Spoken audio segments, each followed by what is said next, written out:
ನಮಸ್ತೆ. ಸ್ವಾದ kitchen of ಕರ್ನಾಟಕಕ್ಕೆ ತಮಗೆಲ್ಲ ಮತ್ತೊಮ್ಮೆ ಆತ್ಮೀಯ ಸ್ವಾಗತ.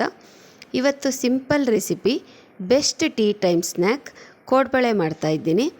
1 ತಿಂಗಳಿಟ್ಟರೂ ಕೆಡೋದಿಲ್ಲ, ಗರಿ ಗರಿಯಾಗಿರುತ್ತೆ. ಬನ್ನಿ ಹೇಗೆ ಮಾಡೋದು ಅಂತ ನೋಡೋಣ. ಕೋಡ್ಬಳೆ ಮಾಡಲಿಕ್ಕೆ ಬೇಕಾಗಿರೋಂಥ ಸಾಮಗ್ರಿಗಳನ್ನು ಇಲ್ಲಿ ಪಟ್ಟಿ ಮಾಡಿದ್ದೀನಿ.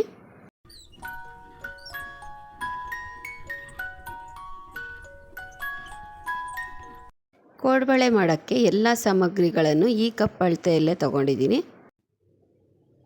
ಮೊದಲನೇದಾಗಿ ರುಬ್ಕೊಳ್ಳೋದಕ್ಕೆ ಹುರಿಗಡಲೆ ಅಥವಾ ಕಡಲೆಪಪ್ಪನ್ನು 1 ಕಪ್ ತೊಗೊಂಡಿದ್ದೀನಿ. 1 ಕಪ್ಪು ಒಣಕೊಬ್ಬರಿ,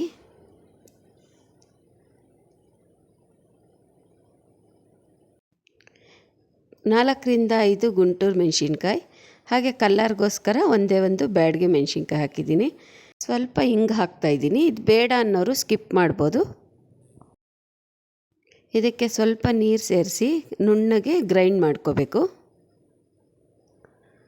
ಈಗ ಸ್ಟವ್ ಮೇಲೆ ಒಂದು ಪ್ಯಾನ್ ಇಟ್ಟು 1 ಸ್ಪೂನ್ ಆಗೋಷ್ಟು ಎಣ್ಣೆ ಹಾಕಿ 1 ಕಪ್ ಆಗೋಷ್ಟು ಚಿರೋಟಿ ರವೆಯನ್ನು ಹಾಕ್ಕೊಂಡು ಬೆಚ್ಚಗೆ ಹುರ್ಕೋಬೇಕು. ತುಂಬ ಹುರಿಬಾರ್ದು. ನೋಡಿ, ಸುಮ್ಮನೆ ಮುಟ್ಟಿದ್ರೆ ಸ್ವಲ್ಪ ಬಿಸಿ ತಾಕಬೇಕಷ್ಟೆ. ಈಗ ಇದಕ್ಕೆ 4 ಕಪ್ ಆಗೋಷ್ಟು ಅಕ್ಕಿ ಹಿಟ್ಟನ್ನು ಹಾಕಬೇಕು. ಈ ಅಕ್ಕಿ ಹಿಟ್ಟನ್ನು ಹೇಗೆ ಮಾಡ್ಕೋಬೇಕು ಅಂದರೆ, ಅಕ್ಕಿನ ತೊಳೆದ್ಬಿಟ್ಟು ನೆರಳಲ್ಲೇ ಒಣಗಿಸಿ ಮಿಲ್ಗೆ ಹಾಕ್ಸಿಟ್ಕೋಬೇಕು. ಇದನ್ನು ಅಷ್ಟೇ ತುಂಬ ಹುರಿಯೋಕ್ಕೆ ಹೋಗಬಾರ್ದು. ಸುಮ್ಮನೆ ಕೈಗೆ ಬಿಸಿ ತಾಕೋ ಅಷ್ಟು ಮಾತ್ರ ಹುರ್ಕೋಬೇಕು. ಬೆಚ್ಚಗಾದಮೇಲೆ ಇದಕ್ಕೆ ನಾವು ಮಿಕ್ಸಿಗೆ ಹಾಕ್ಕೊಂಡಿದ್ವಲ್ವ, ಆ ಮಿಶ್ರಣನ ಹಾಕಿಬಿಟ್ಟು ಚೆನ್ನಾಗಿ ಮಿಕ್ಸ್ ಮಾಡ್ಕೋಬೇಕು.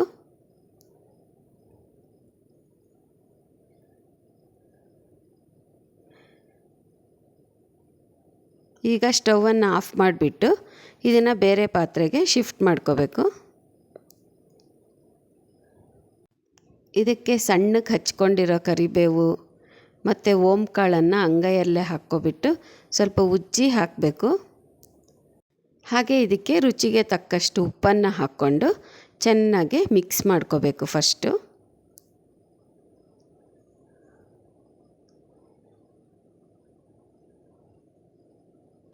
ನೋಡಿ, ಕೈಯಲ್ಲಿ ಮಾಡಿದ್ರೆ ಗಂಟಿರೋದೆಲ್ಲ ಬಿಡಿಸ್ಕೊಂಡು ಚೆನ್ನಾಗೆ ಮಿಕ್ಸ್ ಮಾಡ್ಕೋಬೋದು.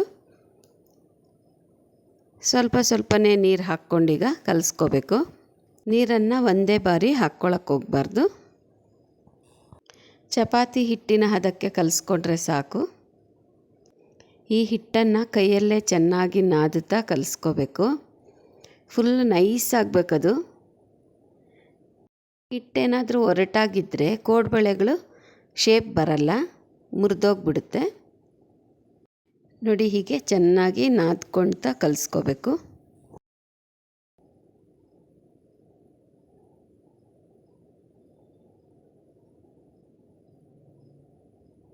ನೋಡಿ, ಈಗ ಹಿಟ್ಟು ರೆಡಿಯಾಗಿದೆ.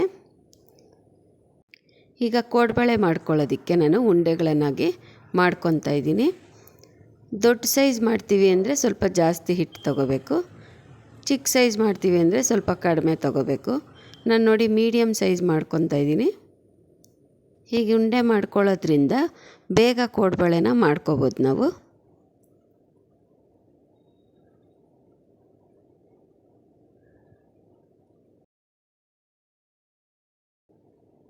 ಈಗ ನೋಡಿ, ಎಲ್ಲ ಉಂಡೆಗಳೆಲ್ಲ ರೆಡಿಯಾಗಿದೆ. ಕೋಡ್ಬಳೆಗಳನ್ನು ಮಾಡ್ಕೋಬೇಕೀಗ.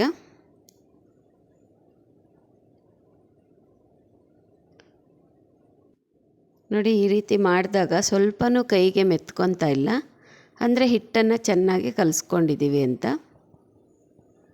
ಈಗ ಹೀಗೆ ಉಜ್ಜುತ್ತಾ ಕೋಡ್ಬಳೆ ಶೇಪನ್ನು ಮಾಡ್ಕೋಬೇಕು.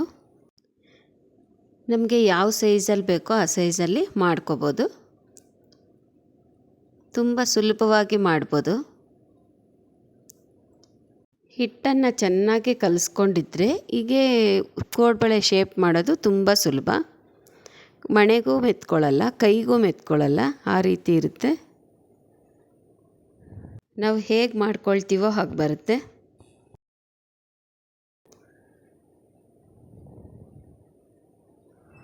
ಈಗ ಎಲ್ಲ ಕೋಡ್ಬಳೆಗಳು ರೆಡಿಯಾಗಿದೆ.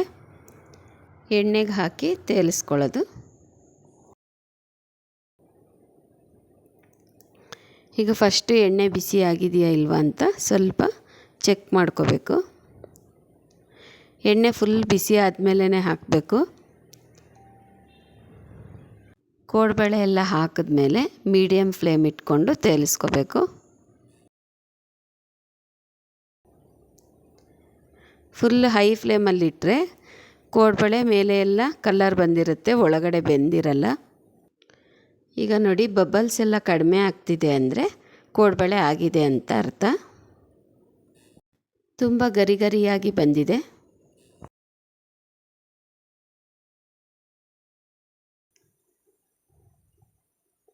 ಹೀಗೆ ಇನ್ನೊಂದು ಟ್ರಿಪ್ಪು ಕೂಡ ಹಾಗೆ ತೇಲಿಸ್ಕೊತಾ ಇದ್ದೀನಿ. ಯಾರು ಬೇಕಾದರೂ ಮಾಡ್ಬೋದು, ಅಷ್ಟು ಈಸಿಯಾಗಿ ಮಾಡ್ಕೋಬೋದು ಇದನ್ನು. ಕೋಡ್ಬಳೆ ತೇಲ್ಸಕ್ಕೆ ಹಾಕಿದ ತಕ್ಷಣವೇ ಅದನ್ನು ತಿರುವಿ ಹಾಕಕ್ಕೆ ಹೋಗಬಾರ್ದು. 2 ನಿಮಿಷ ಆದಮೇಲೆ ತಿರುವಿ ಹಾಕಬೇಕು.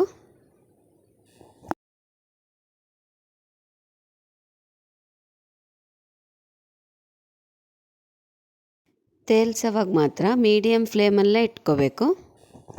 ಹೈ ಫ್ಲೇಮ್ ಇಟ್ಟರೆ ಚೆನ್ನಾಗಿ ಬರಲ್ಲ.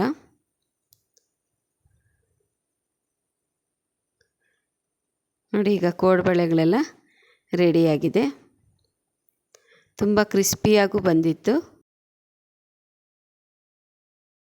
ಸಣ್ಣ ಕಪ್ ಅಳತೆಯಲ್ಲೇ ಇಷ್ಟು ಕೋಡ್ಬಳೆ ಆಗಿದೆ. ತುಂಬ ಸುಲಭವಾದ ರೆಸಿಪಿ. ನೀವು ಕೂಡ ಒಮ್ಮೆ ಟ್ರೈ ಮಾಡಿ ನೋಡಿ. Thank you for watching.